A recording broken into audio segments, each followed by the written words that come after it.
They called her the quiet one. Tameka Holloway didn't start fights, didn't run with any particular crew, and barely raised her voice above a whisper. In a prison like Willowridge, where screaming was a language of survival, her silence made her either invisible or dangerous. But no one, not even the hardest inmate on C Block, could have seen this coming. It was just another Tuesday when Officer Winfield called her name for medical rounds. Tameka stepped out of her cell slow and compliant. Like always, no fuss, no attitude. She followed protocol to the letter. Orange jumpsuit zipped up, hand behind her back, eyes forward.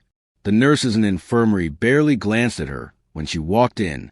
Just another inmate, another number, until Nurse Dolores Monroe stopped cold, staring at the test results in her hand with a growing tremble. "What the hell?" she muttered under her breath. Tameka watched her, head slightly tilted. She wasn't used to being the subject of attention.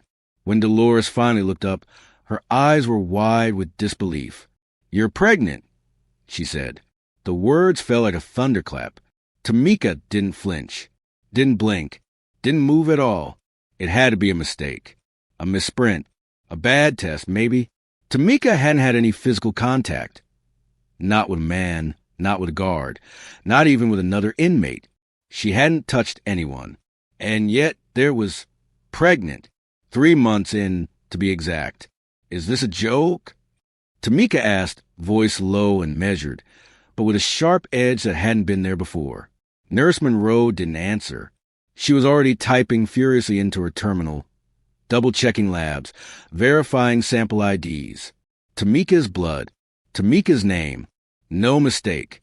By the end of the day, whispers had rippled across the prison like a dirty secret, carried by the wind. The guards didn't even try to hide their stares anymore.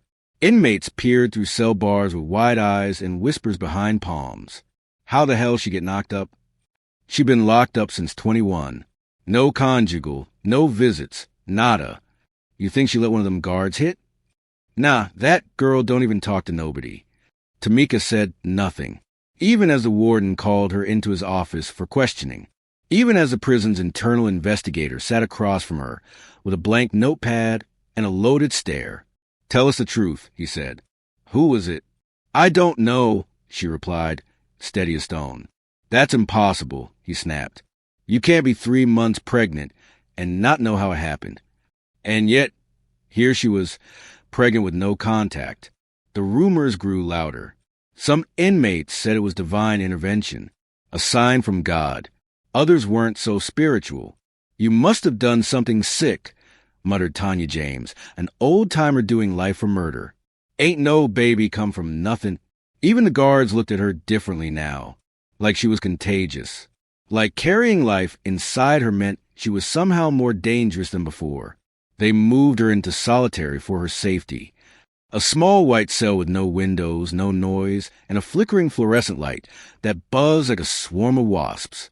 No books, no television, no visitors. Just her and the child growing inside her. Each day dragged like wet cement.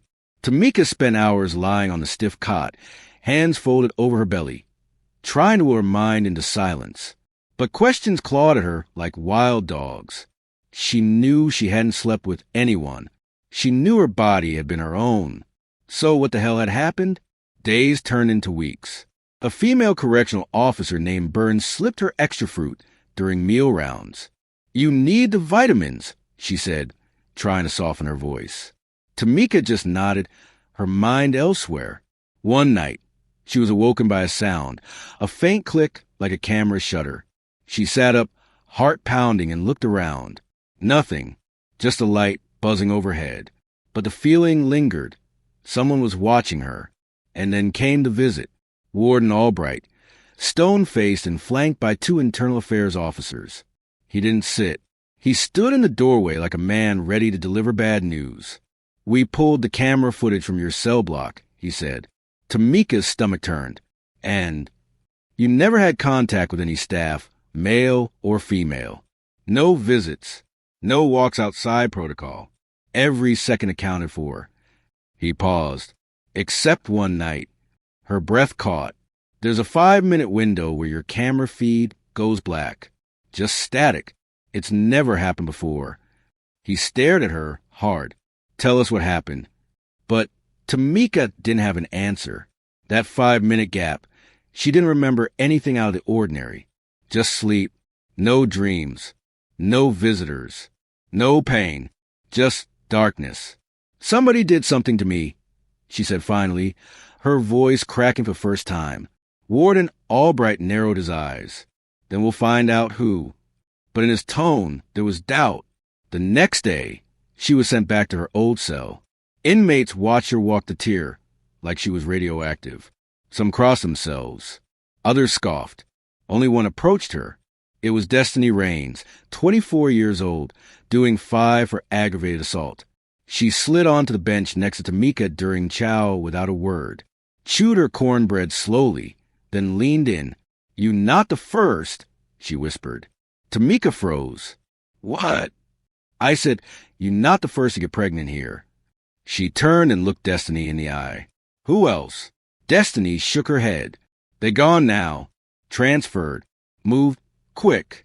Some say one died in labor. Tameka's heart hammered in her chest. Destiny looked over her shoulder, then stood. They'll come for you next. You carrying something they don't want born. And just like that, she walked away.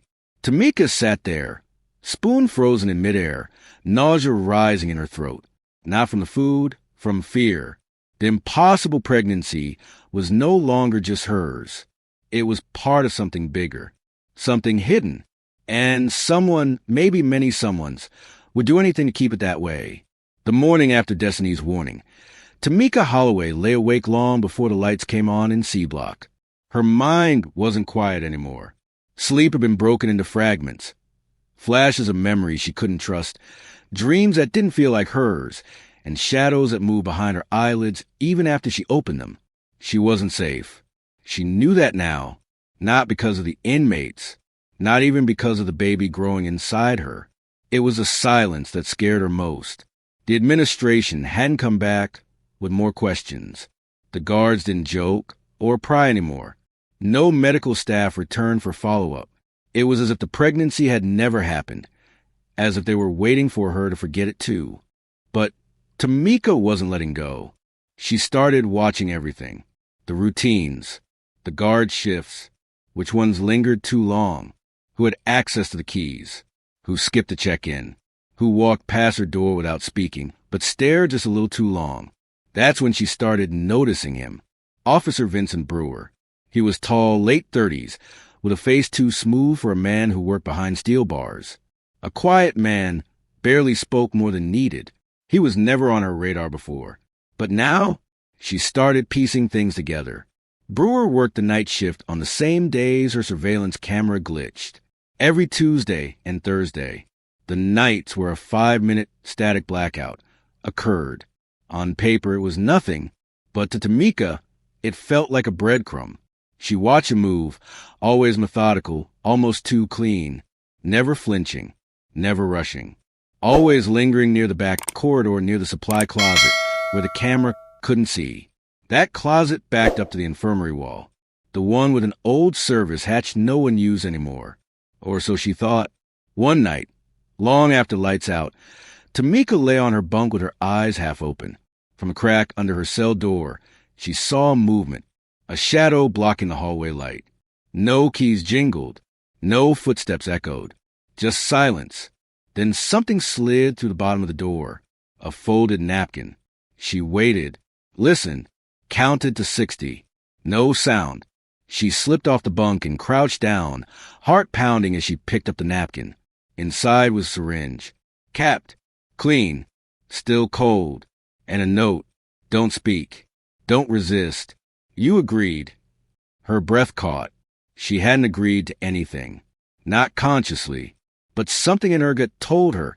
Maybe someone made it look like she had. The door clicked suddenly. Someone testing the lock. And she scrambled back into bed, heart in her throat, clutching the napkin under her pillow. The next morning, she reported it. Not to the guards. Not to Warden Albright. She told Chaplain Lyle, the only man in the prison who seemed to still have a soul. He listened in silence as she handed over the syringe and the note, eyes darkening as he examined the items. "Are you telling me they're using you?" he asked softly. Tameka nodded. Artificially? Another nod. He ran a hand through his graying hair and whispered, "This place is cursed." He promised to escalate it to internal affairs, but beg her to stay silent in the meantime. "They'll make it worse if they think you're stirring the pot," he warned. But 2 days later, Chaplain Lyle was mysteriously transferred to another facility. No warning. No goodbye. That same night, her camera feed went dark again. But this time, she didn't sleep. She stayed crouched by the door, clutching a sharpened toothbrush in her hand like a blade. The footsteps came at 2:41 a.m. soft. Padded. Not boots, sneakers. Civilian. Through the slit in the door, she saw a man kneel down. Couldn't see his face, just the edge of a gray hoodie. Then she saw the needle again. Only this time, it wasn't for pregnancy. It was filled with something thicker. She didn't scream. She pounded the door with both fists, kicked it, screamed so loud her throat ripped. The shadow ran. Lights blazed on. Sirens followed. Guards stormed the tier and dragged her out, cuffed and flailing. They said she had a psychotic episode. They said she'd fabricated it. They said she needed observation.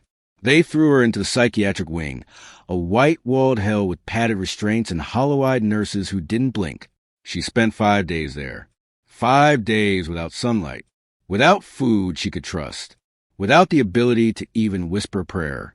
When she was finally released back to her unit, her body was thinner, her lips cracked, but her mind sharper, and in her absence, something changed. The other inmates were colder, distant.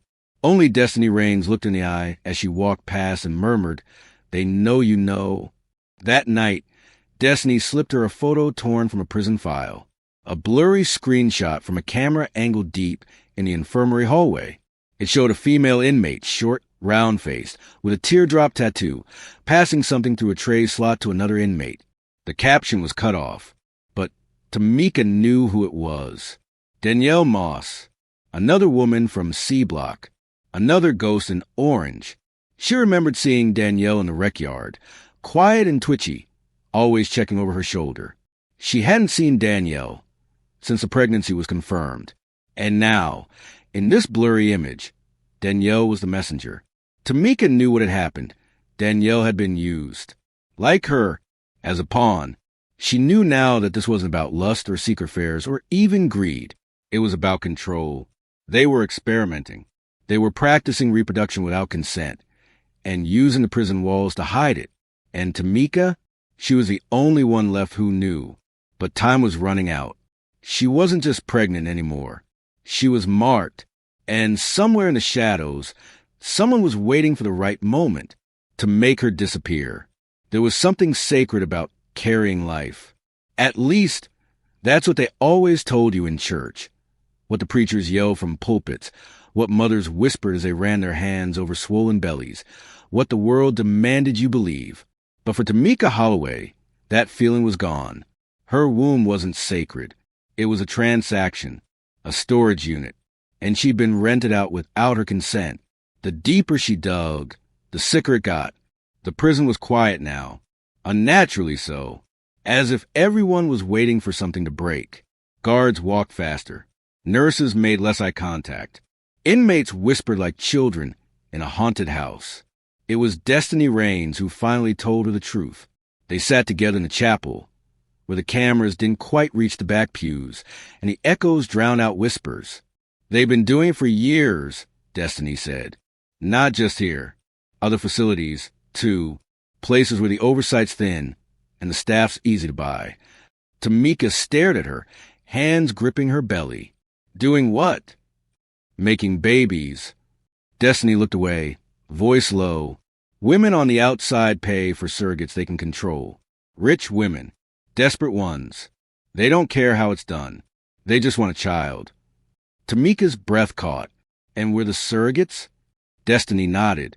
"They use medical staff to collect sperm.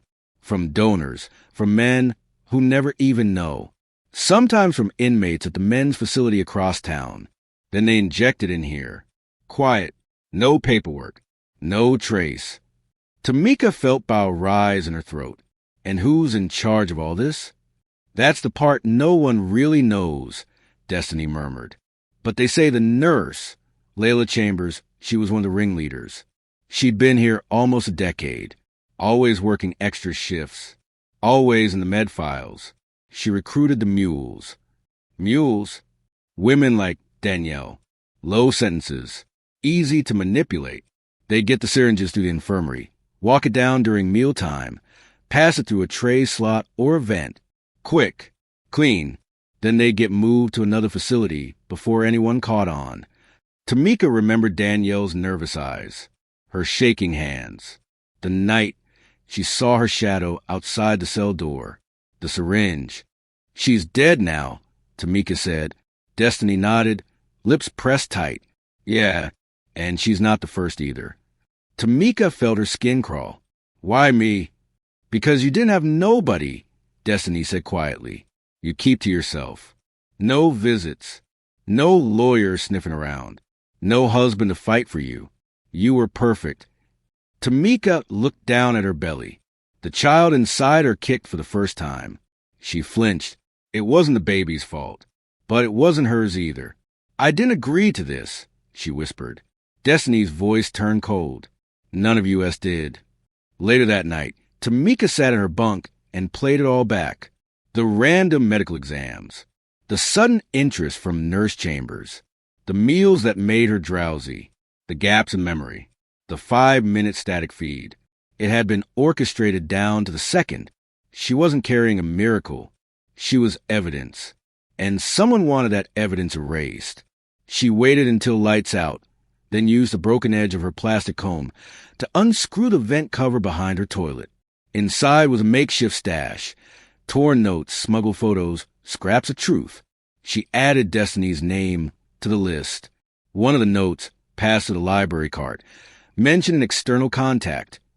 Gwen Rowland, a former corrections nurse who turned whistleblower years ago and went into hiding after exposing a similar scandal at a Texas facility. Her story had barely made the news. But Tameka remembered it. A buried article in an old library newspaper. Fertility for profit. The hidden wombs of incarcerated women. She scribbled Gwen's name on the inside of her uniform with ink from a melted pen, just in case someone found her body before she could talk. That weekend, Officer Brewer returned. His presence was louder now, more deliberate. He didn't look away when she stared back. He smiled once, just briefly, and it chilled her to the bone. During her next clinic visit, the new nurse, a man named Harrelson, handed her a folder with blood test results. It looked routine, normal, but tucked between the pages was a small card. No name, no phone number, just a time, 3 a.m., and a place, laundry wing level 2. Tameka's first instinct was to burn it, throw it down a toilet, and forget it ever existed. But her second instinct, the one honed from growing up in a world where silence got you killed, told her to show up. She didn't sleep that night, just counted minutes in the dark. At 2:57, she slipped out of bed, shoved a sock under her pillow to mimic her head, and slid out her cell as the door clicked open, a remote override. She didn't know who was on the other end of that override, but she knew it wasn't authorized. The laundry wing was deserted, silent but humming with industrial machines that hadn't run in hours. She crept between bins of soiled linen, heart thundering in her chest. At exactly 3 a.m., a side door creaked open. A woman stepped through. She wore civilian clothes, jeans, a hoodie, hair tucked under a ball cap. Her eyes darted behind her, then locked onto Tameka's. "I don't have much time," she whispered. "Who are you?" "Friend of Gwen Rowland's," she said. "You've been marked." "Marked?" "They're planning to move you. Off the books. They'll say it's for your safety, but you won't make it out alive. Just like Danielle. Just like the others." Tameka swallowed hard. "Why are you helping me?"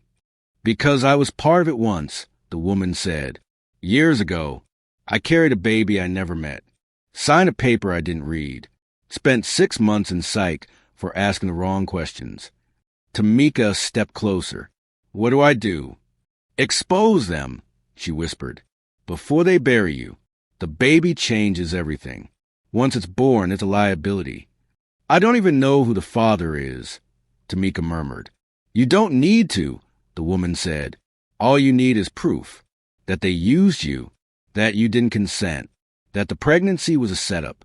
We have labs, surveillance tampering logs, name lists, but we need one thing. What? Your story, on record. She handed Tameka a pen and a flash drive. Hide this. Use the library computer. Don't upload anything yet. Just type it. If they kill you, someone will find it. The door creaked behind them. A radio buzzed. Go, the woman hissed, already disappearing down a back stairwell. Tameka turned and ran, bare feet slapping concrete, lungs burning. She made it back to her cell seconds before the lights flickered on. She hid the flash drive under her mattress. The baby kicked again. Harder this time. Like it knew. She wasn't just a prisoner anymore. She was a witness. And the trade they tried to hide in shadows? She was about to drag it into the light. Tameka didn't sleep the night after the meeting in the laundry wing. She lay awake, her body still, her heart thudding in sync with the ticking clock above the guard station. The flash drive was hidden under the mattress, wrapped in an old sanitary napkin. Sealed in a corner slit she'd carved into the foam with a spoon. She'd whisper a prayer over it.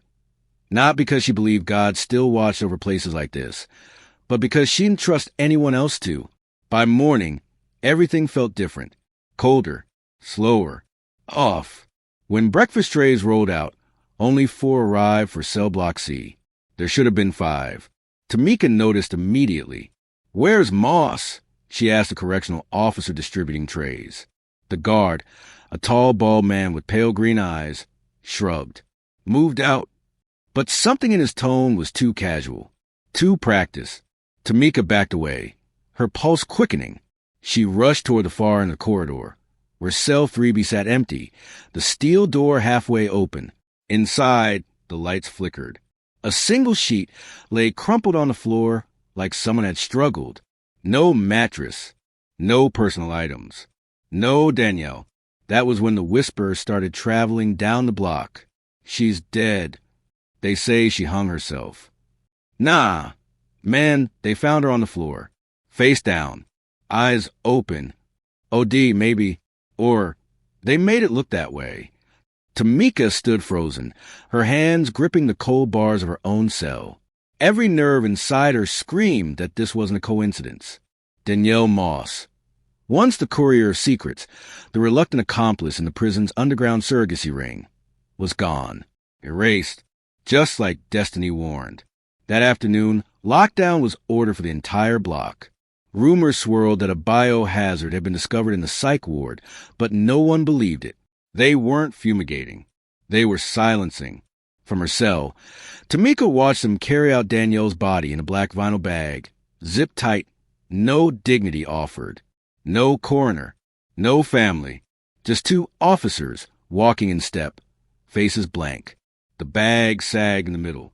She could see the outline of a leg, the curve of a hip. This wasn't suicide. This was a message.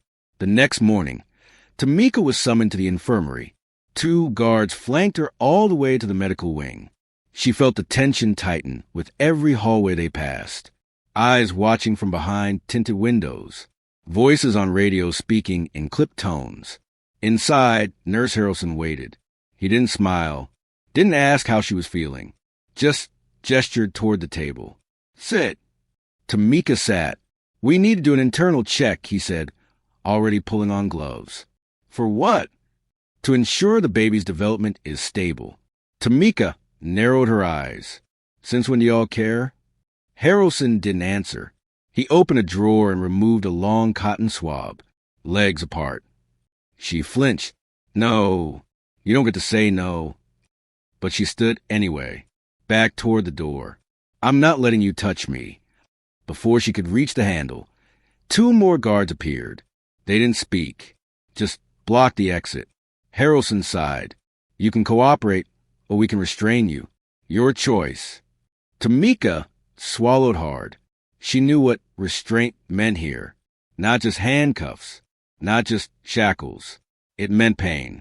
It meant submission. It meant losing more of herself than they'd already taken. She took a deep breath. I want a witness. Another nurse. Harrelson smirked. Denied. Then I want a lawyer. He laughed. And that's when she knew they were escalating. She backed into the exam chair. But she didn't lie back. Instead, she reached into her waistband and pulled out the sharpened toothbrush she'd kept since the night in solitary. Come near me, she whispered, and I swear to God I'll bleed before you touch me again. Harrelson stepped back, not in fear, but calculation. This attitude's gonna get you moved, he said calmly. You know that, right? Tameka nodded. Then move me. Just make sure you let everyone know what happens when I die. That night, she typed, every word, every name, every detailed destiny and the woman in the laundry wing had given her. She used the library computer when no one was watching, logged in through a dummy account, and wrote her story in a plain text document. She saved it to the flash drive. Then she made 3 copies. One, she slid into the hollow of a desk leg in the GED classroom. One, she taped behind the chapel's Bible, using chewing gum as an adhesive. And the last, she handed to Destiny. If I disappear, she said, get this to the outside. Destiny didn't ask questions. She just nodded. That same night, the alarm blared. Inmates were thrown into their cells. Lights snapped off. Boots thundered down the hallways. Medical emergency. C block. Cell 3B. Tameka's blood ran cold. Cell 3B had been empty. She rushed to her bars. Peered through, but what she saw didn't make sense. It was Destiny. Face pale, eyes wide, lips blue. Lying in the same spot Danielle had died. In the same cell Danielle had been erased from. A guard was already kneeling beside her. 2 more stood over her body, one with a needle still uncapped. CPR was half-hearted, motions robotic. She was dead. Another whisper buried. Another girl silenced. Just like that, Cell 3B, it seemed, had become the graveyard for women who knew too much. The next morning, Warden Albright gave a press statement. Inmate Destiny Raines suffered a fatal seizure overnight. Despite our medical staff's best efforts, she could not be revived. Our thoughts are with her family. But Tameka knew better. There had been no seizure. Just like there had been no suicide. Just like her pregnancy hadn't been an accident. The trade was real. The operation was ruthless. And now she was alone. But not broken. Not yet. Because when you take everything from a woman, her freedom, her dignity, her body, what you leave behind is something sharper than fear. Vengeance. And Tameka Holloway was ready. Because she wasn't dying in Cell 3B. She was burning it to the ground. Labor came quietly. No warning. No screams. Just a slow, steady ache that built in Tameka's lower back like a storm gathering in the distance. She was 6.5 months in. Too early, too fragile, too alone. She'd been moved to the prison infirmary under observation. But in truth, she was being held, monitored like a threat, guarded like evidence. No visitors. No calls. No mail. The flash drive were gone. The backup she'd hidden in the chapel and classroom had been swept up during a random safety inspection. She wasn't even told about Destiny's funeral. Her name was barely spoken now. Just a number on a clipboard. A cautionary tale walking. But they didn't take her memory. And they hadn't stopped the baby from growing.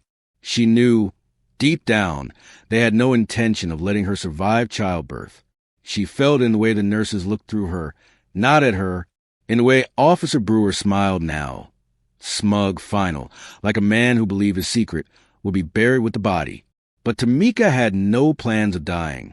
Not before the world heard what was done to her. Not before her child, her son, took his first breath outside a concrete cell.